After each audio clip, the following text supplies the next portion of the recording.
हामीले स्वीकार गर्नै पर्छ कि आर्थिक परनिर्भरता हाम्रो एउटा नमिठो इतिहास र बाध्यता दुवै बनेको छ। परनिर्भर अर्थतन्त्रको जगमा उभिएर कुनै पनि देश समृद्ध भएको इतिहास विश्वमा कतै पनि छैन। दुःखको कुरा, प्रस्तुत नीति तथा कार्यक्रममा आत्मनिर्भर अर्थतन्त्र निर्माणको स्पष्ट मार्गचित्र र दृढ सङ्कल्प भने कतै देखिँदैन।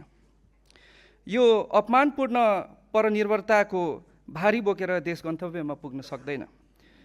बजारको कुरा गर्छौँ र वितरणका सुन्दर सपनाहरू सहजै बाँड्छौँ, तर प्रश्न उठ्छ, जब उत्पादन नै छैन तब बजार र वितरणको मात्रै सपना बाँडेर हुन्छ के? म अनुरोध गर्न चाहन्छु, अब अरूले देखाएको बाटोमा होइन, अरूले दिएको उधारो उज्यालोमा पनि होइन, अब आत्मनिर्भर अर्थतन्त्रको नेपाली बाटो निर्माण गरौँ। त्यो हो उत्पादनको बाटो। विकासका लागि सुशासन अपरिहार्य छ, तर सुशासन राज्यको दमन वा त्रासबाट मात्र सम्भव हुँदैन।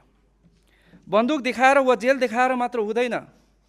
यसका लागि बलियो प्रणाली र पद्धतिको विकास आवश्यक हुन्छ। विधि र थितिमा स्थापित सुशासन नै दीर्घकालीन बन्न सक्छ। सम्माननीय सभामुख महोदय, हामी प्राय संविधान, सुशासन, विकास र समृद्धिका बहसहरूमा केन्द्रित हुन्छौँ, तर माटो र भौतिक संरचनाको कुरा गरिरहँदा हामीले छुट्याइरहेका हुन्छौँ। त्यो हो मान्छे। यदि समाजको एउटा तबका भोकै छ, एउटा वर्ग अपमानित छ र अर्को क्षेत्र उपेक्षित छ भने ती चिल्ला सडकहरूको के अर्थ? समृद्धिको अर्थ भौतिक विकास मात्र होइन र समृद्धिको अर्थ भौतिक विकास मात्र होइन, बरु प्रत्येक मान्छेको आत्मसम्मान वृद्धि गर्नु पनि हो। जबसम्म कुनै पनि नागरिकको मनमा यो देश मेरो पनि हो र भन्ने संशय भइरहन्छ, तबसम्म हाम्रो विकास अधुरै रहिरहन्छ।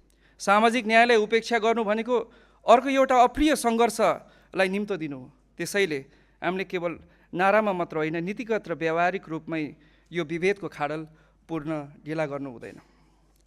नेपाली महिलाहरूले आफूलाई घरको चौघेरामा मात्र सीमित होइन, राज्यको हरेक तह र निर्णय प्रक्रियामा नेतृत्वदायी सहयात्री महसुस गर्न सकुन्।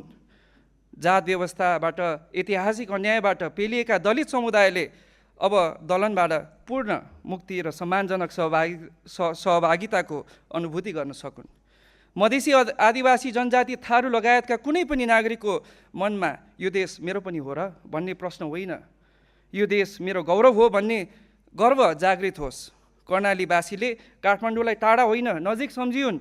सुदूरपश्चिमले काठमाडौँबाट दूर होइन, सँगसँगै हिँडिरहेको अनुभूति गर्न पाइयोस्।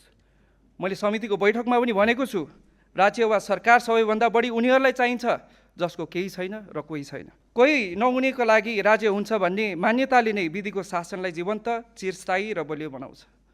त्यसैले मेरो आग्रह छ, त्यसकारण भौतिक पूर्वाधारहरू जति भव्य बन्छ, ठिक त्यसै गरी सबैको आत्मसम्मान पनि उत्तिकै भव्य बनाइदिने गरी नीति निर्माण गरियोस्। धेरै धेरै धन्यवाद।